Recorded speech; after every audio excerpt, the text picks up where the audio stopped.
नमस्ते साथियों। गांव सरकार की 93वीं कड़ी में हम आपसे बातचीत करेंगे। और आज का दिन बहुत ख़ास दिन है, क्योंकि आज 14 अगस्त है और 15 अगस्त को भारत को आज़ादी मिली थी। और 14 और 15 ऐसे गई, 14 और 15 बजे की रात में, 14-15 की तारीख की रात में 12 बजे भारत की स्वतंत्रता की राष्ट्रध्वज फहराया गया था। और ये एक महान क्षण था, तो इसलिए आप कह सकते हैं कि 14 और 15 दोनों ही हमारे लिए बहुत महत्वपूर्ण तिथि हैं, और जो हमें हमेशा हमारे देश की आज़ादी का स्मरण दिलाते रहते हैं, हमारे गौरव को, कि भारत एक स्वतंत्र प्रभुता संपन्न गौरवशाली राष्ट्र है। वो इस बात को हमको स्मरण दिलाते रहते हैं। तो मैं आज सभी देशवासियों को आज मैं अपने तरफ से हार्दिक शुभकामनाएं देता हूँ, और ये विश्वास और भरोसे के साथ कि भारत का ये राष्ट्रीय ध्वज निरंतर आसमान को छूता रहेगा, और हमारे देश के सभी देशवासी उत्साह, प्रसन्नता, खुशहाली का अनुभव करते हुए पूरे भारत के गरिमा और उसका सम्मान सदैव बनाए रहेंगे, अक्षुण्ण रखेंगे। आज का एक विशेष दिवस के रूप में मैंने चर्चा शुरू की। गांव सरकार की तो चर्चा हर कड़ियों में करते ही रहते हैं, लेकिन आज मैं इसको, आज के इस कड़ी में जो गांव सरकार की 93वीं कड़ी है, इसको मैं एक विशेष चर्चा के रूप में शुरू कर रहा हूं, और ताकि आज़ादी के बारे में और स्वतंत्रता आंदोलन के बारे में हमारे देशवासी या हमारे जो श्रोता है या हमारे जितने साथी हैं, वो थोड़ा बहुत उसकी जानकारी उनको भी इसके माध्यम से भी होती रहे। वैसे तो पूरा देश ही इसमें भारत की आज़ादी और राष्ट्रीय ध्वज को फहराने में लगा हुआ है, अपने अपने ढंग से लोग बता रहे हैं, और मैं भी समझता हूँ कि मुझे भी कुछ उस पहलू को आपके सामने रखना चाहिए। आज के दिन में 3 महापुरुषों की आपसे चर्चा करूँगा, जो स्वतंत्रता अभियान में एक बहुत महत्वपूर्ण भूमिका निभाई। सबसे पहले तो मैं रविन्द्रनाथ टैगोर जी से शुरू करूँगा, क्योंकि रविन्द्रनाथ टैगोर, उन्होंने ये राष्ट्रगान लिखा है, जन गण मन अधिनायक जय हे भारत भाग्य विधाता।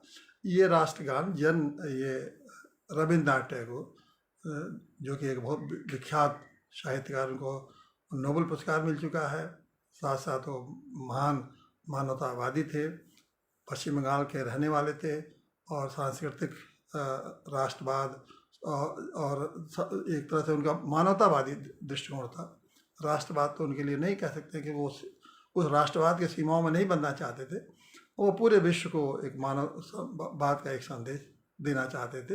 लेकिन फिर भी वो आज़ादी की स्वतंत्रता की लड़ाई में उनके अहम भूमिका थी। कुछ बातों में उनके गांधी जी से अगर कहीं विरोध भी था, तो वो आपस में खूब चर्चाएं करते रहते थे, और एक सच्चे राष्ट्रभक्त के रूप में उन्होंने अपने को स्थापित किया। एक भारत की सभ्यता और संस्कृति और सनातन परंपरा को आगे बढ़ाने में उनका बहुत बड़ा योगदान है। न केवल उन्होंने नोबेल पुरस्कार अर्जित किया, बल्कि जो सैकड़ों किताबें लिखी, और जो उनका विश्व भारती विश्वविद्यालय है, उसके एक अलग ढंग के शिक्षा उन्होंने सूत्रपात भी किया था, और एक से एक महापुरुष वहाँ से उस विश्वविद्यालय से निकल के देश और दुनिया में नाम कमा रहे हैं। तो रविन्द्रनाथ टैगोर ने एक बात कही थी, और रविन्द्रनाथ टैगोर आज क्या चर्चा मैंने इसलिए पहले किया कि वो रविन्द्रनाथ टैगोर आज़ादी के पहले, अभी देश आज़ाद नहीं हुआ तो उसके पहले उन्होंने कहा था कि हम एक ऐसा भारत चाहते हैं कि वो, उनकी पंक्तियाँ बहुत महत्वपूर्ण हैं। और ये जो उनके जो गीतांजलि पुस्तक है, जिस पर कि उनको नोबेल पुरस्कार मिला था, उसी का अंग है, उसी का एक भाग है, जिसमें उन्होंने इन पंक्तियों को लिखा। उन्होंने कहा कि जहाँ ऐसा मुझे देश चाहिए जहाँ अपना मस्तक ऊंचा करके, कितनी बड़ी मस्तक ऊंचा करके हर भारतवासी रह सके, अपने अपने ढंग से रह सके। मतलब आत्मगौरव की इससे बड़ा प्रेरणादायक चीज़ कोई नहीं हो सकती है कि मस्तक ऊंचा करके, चाहे एक मामूली से मामूली नागरिक भी, मामूली नागरिक का मतलब है कि चाहे आर्थिक रूप से कितना भी कमज़ोर हो, बुद्धिजीवी बुद्धि के से भी कमज़ोर हो, हर प्रकार से अगर वो कमज़ोर है, फिर भी उसे इस देश में ऐसा देश हमें चाहिए, आज़ाद भारत, जिसमें कि वो भी मस्तक ऊंचा करके महसूस कर सके कि ये देश मेरा है और मैं सम्मान के साथ इस देश में रह रहा हूँ। तो ये रविन्द्रनाथ टैगोर की ये बात हमेशा याद रखना चाहिए कि भारत के नागरिकों को उन्होंने कितना बड़ा आत्मगौरव की एक संदेश दिया। अब दूसरे हमारे ये जो महापुरुष हैं वो है जवाहरलाल नेहरू। जवाहरलाल नेहरू ने एक बात जब 14 और 15 अगस्त 1947 को जो राष्ट्रध्वज फहराया 12 बजे रात में, तो उन्होंने एक जो भाषण दिया वो एक भाषण उनका महत्वपूर्ण है। और उस भाषण में उन्होंने क्या कहा था वो मैं उसकी एक पंक्ति, बस सिर्फ एक पंक्ति जिसकी शुरुआत उन्होंने की थी, और ये पहली पंक्ति ही बहुत मशहूर हुई, लेकिन उनका सारा का सारा इसमें एक तरह से मैं समझता हूँ कि हमारे उन्होंने एक तरह से जो नींव रखी थी वो एक बहुत महत्वपूर्ण है। वो है कि कई वर्षों पहले देश के भाग बदलने की कोशिश शुरू की गई। अब वक्त आ गया है कि देश अपनी प्रतिज्ञा पूरी करे। देखिए, आज़ादी का मतलब ये नहीं था कि हम आज़ाद हो गए। उन्होंने एक संदेश ये दिया कि ऐसा नहीं है कि हम केवल आज़ाद होना ही हमारी उपलब्धि है, बल्कि हमारी आज़ादी का ये मतलब है कि बरसों पहले भाग्य को बदलने की जो हमने के लिए हम अपना भाग्य जो हमारा बदल नहीं रहा था, उस भाग्य को बदलने के लिए जो हम लगातार संघर्ष और कोशिश कर रहे थे। हज़ारों लोगों ने इसी तिरंगे के लिए अपनी जान कुर्बानी कर दी, हज़ारों क्या लाखों लोगों ने कुर्बानी कर दी। कितने लोगों ने जेलें काटे, कितने लोग शहीद हो गए, कितने लोग पूरी ज़िंदगी कारावास में बिता दिया, मतलब बड़ी बड़ी विपदाएं सही जिस आज़ादी के लिए।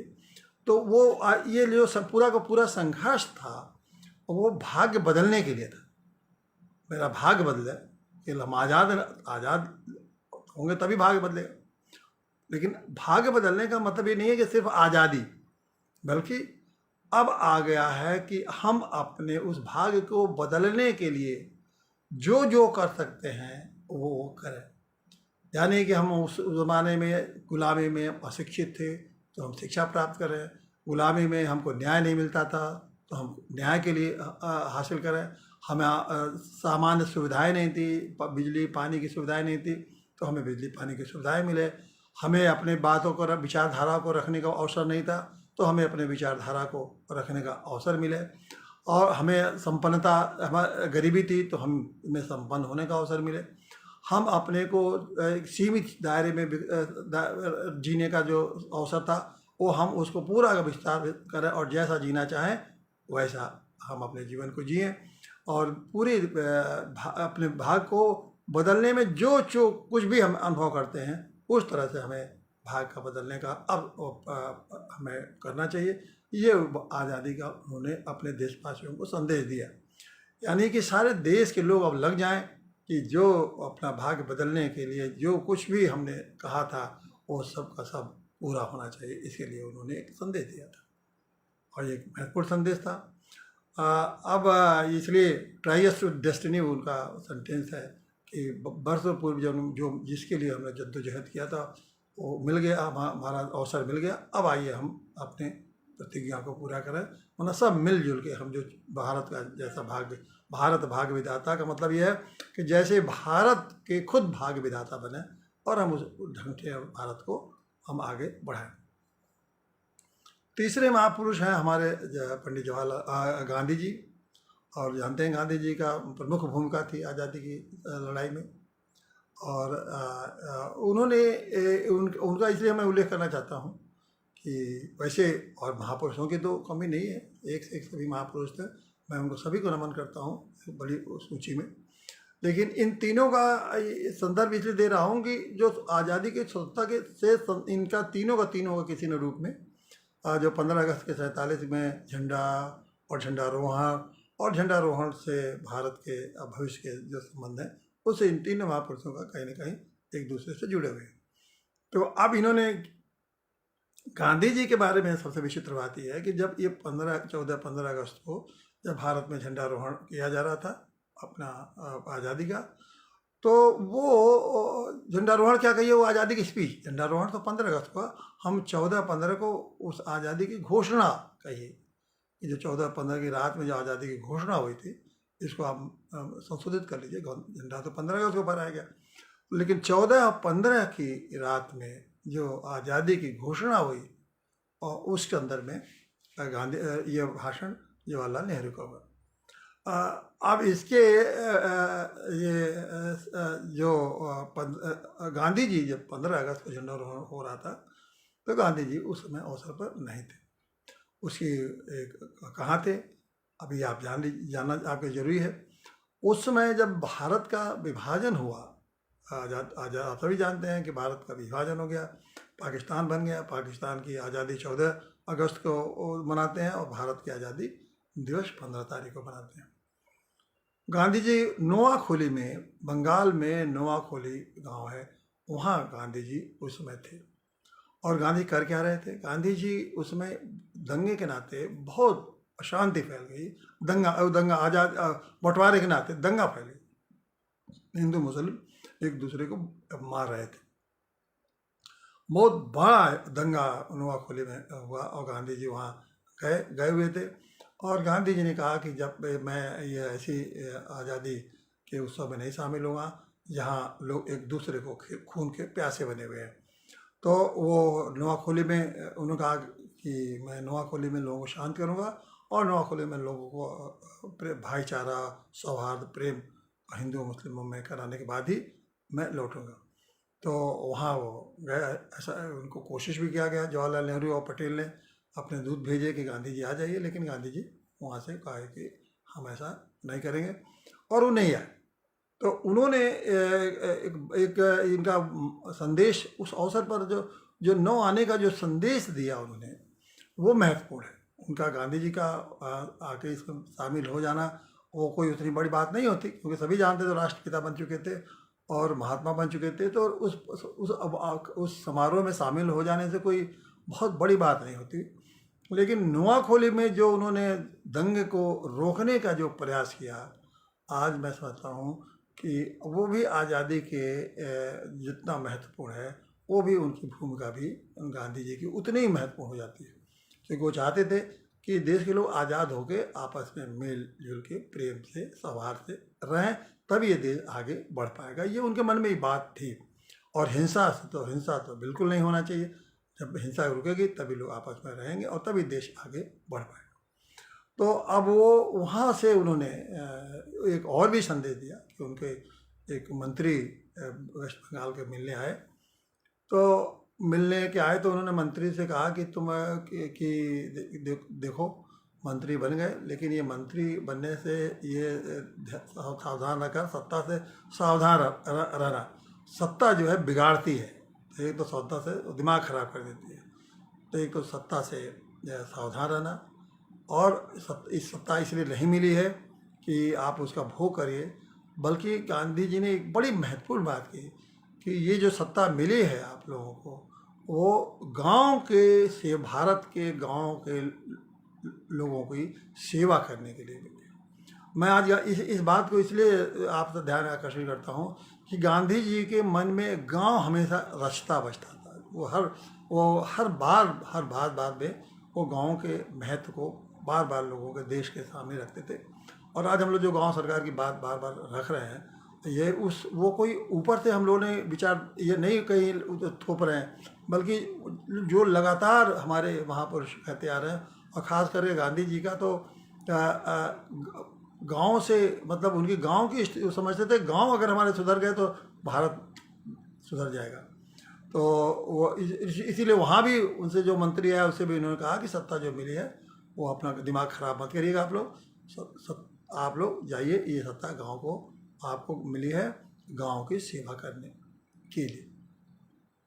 अब ये इस आज़ादी के इस मौके पर इन बातों के लिए समझना चाहिए कि आज़ादी इसलिए सिर्फ नहीं हासिल हो गई है कि हम कुछ लोगों को आज़ाद सब कुछ करने का लिए नहीं मिल गई है, बल्कि उसके पीछे जो आदर्श थे वो उसको किस तरह से प्रयोग में लाया जाए, किस तरह से उस आदर्शों को वास्तविक धरातल पर उतारा जाए, इसके लिए मिली थी। अब आज तो आज़ादी के ये सभी महापुरुषों ने देखिए, चाहे रविन्द्रनाथ टैगोर ने भारत के बारे में तो बताया कि कैसा होना चाहिए, नेहरू ने बताया कैसा होना चाहिए, गांधी ने अपने नज़रिया रखा कि कैसा भारत होना चाहिए। तो ये जो समय है 15 अगस्त को, हम लोग झंडे तो खूब फहरा रहे हैं और उससे बड़ा खुश भी हो रहे हैं। खुश भी होना चाहिए। हमारा 75वां साल देश के आज़ादी के, अब 75 साल पूरे हो गए।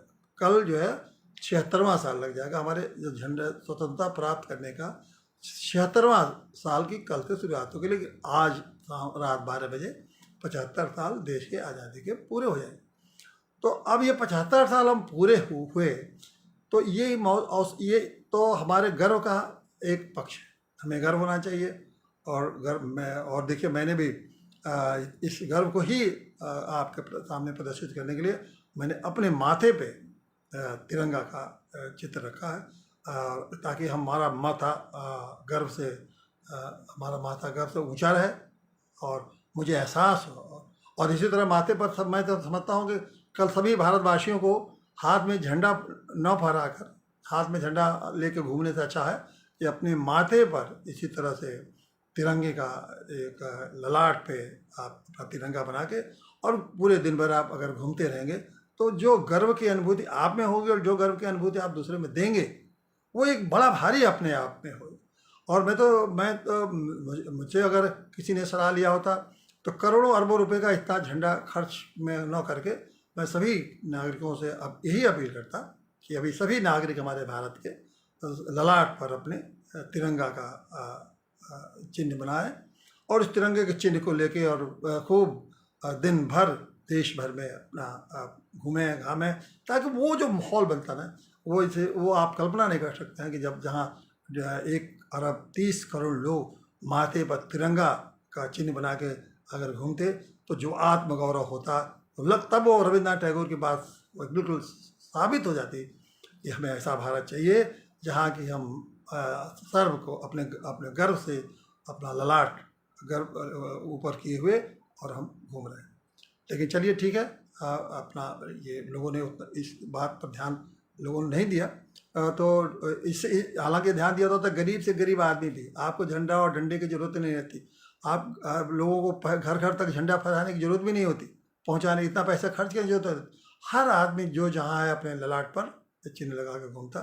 तो चलिए,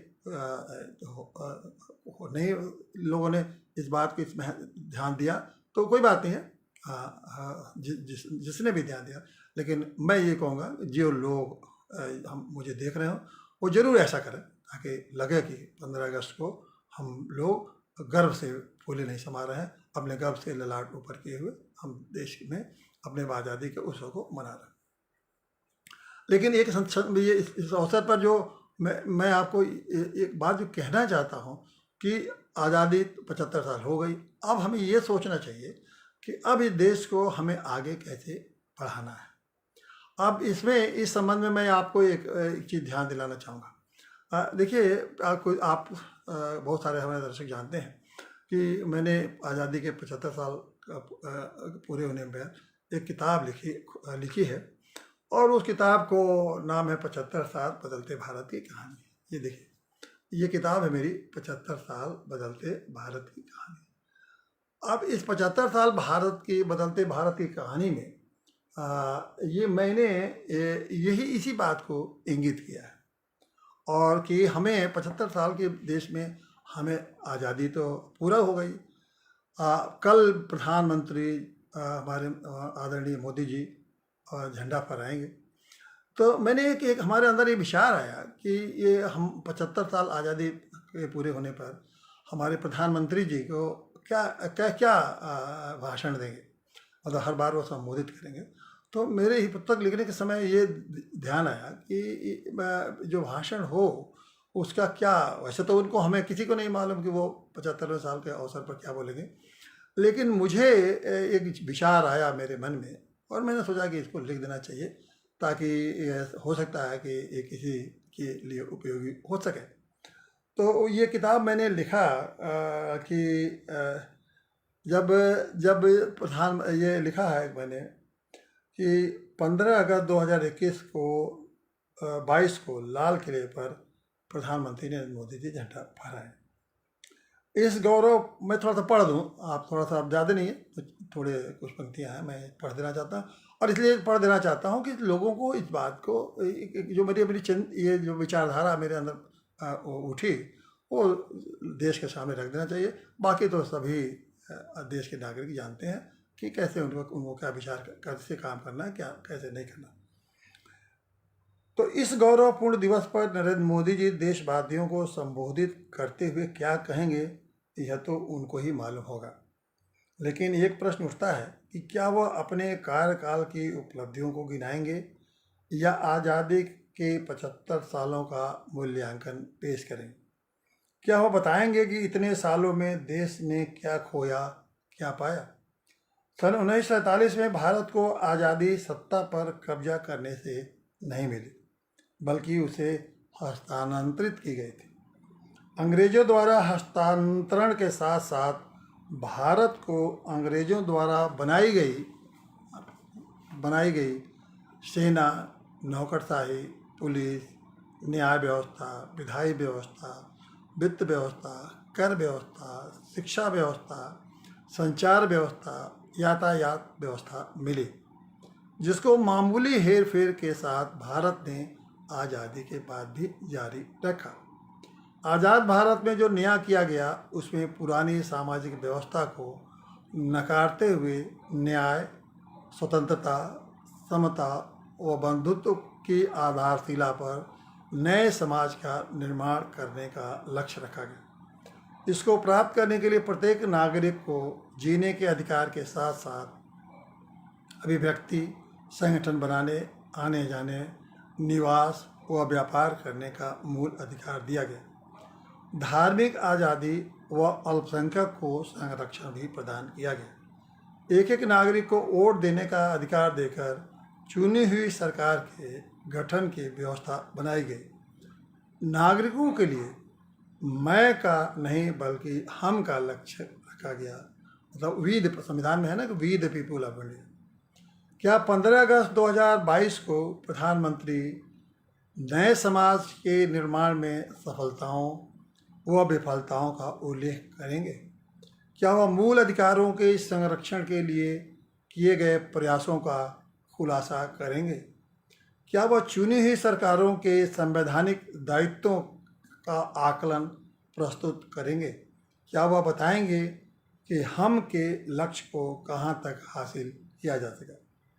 यदि प्रधानमंत्री नरेंद्र मोदी ऐसा करते हैं तो भारत 75 साल की आज़ादी की कमियों व खामियों से परिचित होकर मजबूती से आगे बढ़ सकता है।